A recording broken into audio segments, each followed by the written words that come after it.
Well, Gary, it's a year today since you took over as manager of Carrick Rangers. Can you just reflect on the highs and lows in your first year in charge? Year's gone really quickly, to be honest. Like, it's gone by on breakneck pace. Honestly, doesn't feel like a year. So it doesn't do. Even with the break and that we had there during the summer, managers never stop. It's just because the season stops for the club, and you're constantly trying to hold on to the players that you have and trying to recruit new ones and trying to find areas where you need to improve on and trying to convince boys that your club's the club for them, and trying to move the club forward. But it's been a fantastic year. Steep learning curve, massively steep learning curve.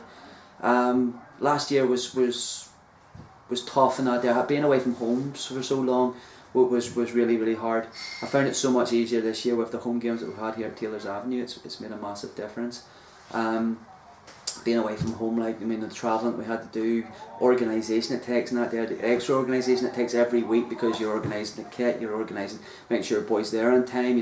There's so many other kind of things that can come into effect.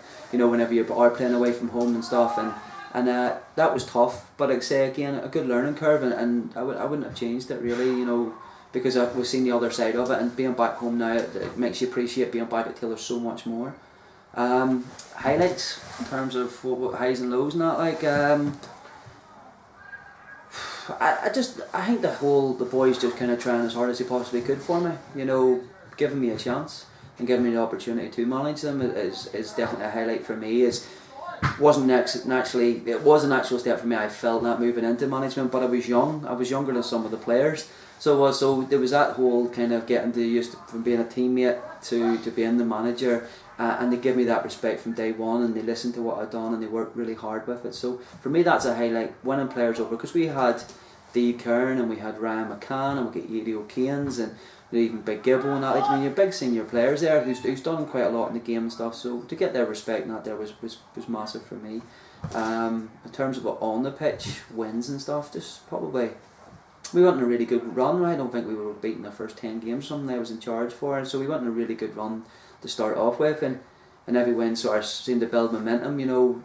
Definitely the low point was the Tuesday night game to Institute. Losing that game and that because we were just so close to winning the league, because I genuinely believe if we'd have won that game we would have gone on and got promotion in our first season, and that would have been fantastic. But losing that game was hard to take because we deserved to win the game. Their goalkeeper made 2 or 3 fantastic saves to keep them in the match, otherwise we win that match. So that was tough. But again, another good learning curve for me, a good opportunity to come back stronger this year, to not make the same mistakes we made last year, because certainly I didn't have all the answers and I got it wrong at times last year, but hopefully we'll rectify them this year. You enjoyed a big win on Saturday, defeating Nards at Taylor's Avenue.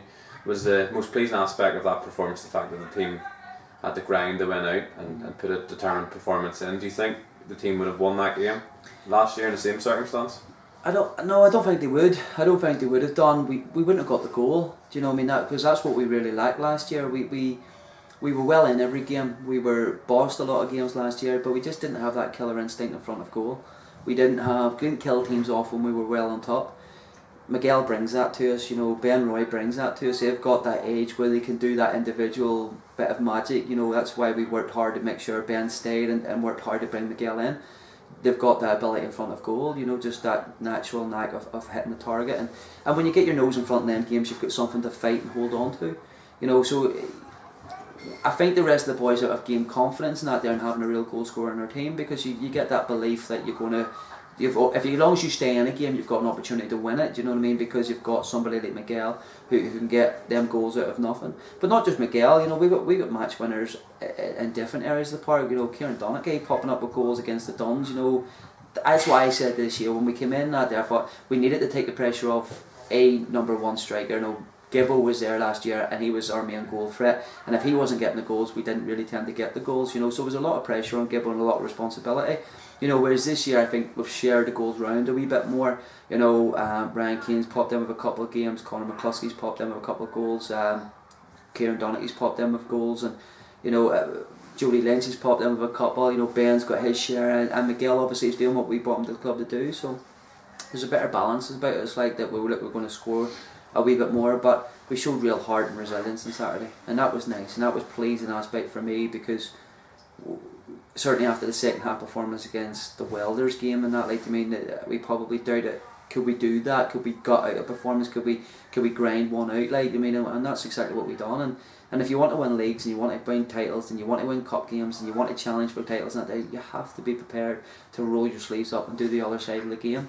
And that's what we've done ever so well against Ards, and that was very, very pleasing. Okay. Obviously, there's been difficulties at Taylor's Avenue in recent years, namely the pitch, issues with the changing rooms, and then obviously the floodlights. Well, last year we've seen new changing rooms in place at Taylor's Avenue, and then this week sees the installation of the new floodlights starting. What difference does that make to yourself and the players as well, of seeing the improvements take place at Taylor's Avenue? Well, there's added responsibility then, you know, you want to kind of justify yourself on the pitch for all the work that's going off it, like, you know, if the boys don't perform on a Saturday, I'm going to bury them in the big hole that's buried out the dugout there at the minute, you know, waiting for the floodlights to go into, like, I mean, if they don't put on a performance on a Saturday. But no, it's a responsibility. We have to perform on the pitch, not there for the work that's going on off it. You know, we can see it, and that, like, you know, I say it time and again. I was at Ballymena at a time in that there whenever they were starting to kind of change the whole infrastructure at the club. You know, I was there and that when the new stand was just being about finished when I first joined the club.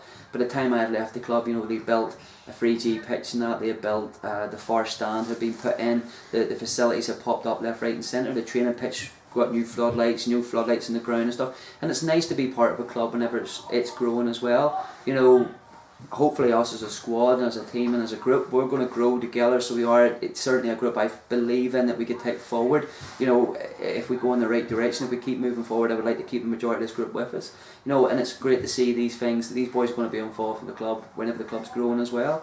You know, the facilities are improving all the time, you know, people, the board, supporters clubs are working fantastically hard to make sure that all these here facilities are in place and that, and the kids growing up here, you know, we want the local kids that are playing in our academy to be proud to be representing Carrick Rangers.